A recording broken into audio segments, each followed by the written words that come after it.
A desperate mother, a baby not breathing. It's every parent's worst nightmare. I was in the middle of cooking dinner. He had his back turned, but the way he wasn't really moving, I knew immediately that something was wrong. Brittany Weir said she knew it was a life and death crisis for her year-old son, Mason. Then she remembered she had a device called a LifeVac.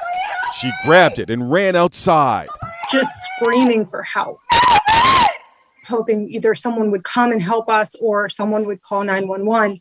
You could see her put a device over Mason's mouth. She pulls a plunger, and then the greatest sound. Her baby crying. He's breathing. Brittany showed us the LifeVac. Here's the one that saved Mason's life. And it's so easy. You just pop it in there and hold it, plunge down, pull it back. It's really that easy. Caught in Mason's mouth was the clear plastic top from a doll's baby bottle. I was able to see a piece of plastic.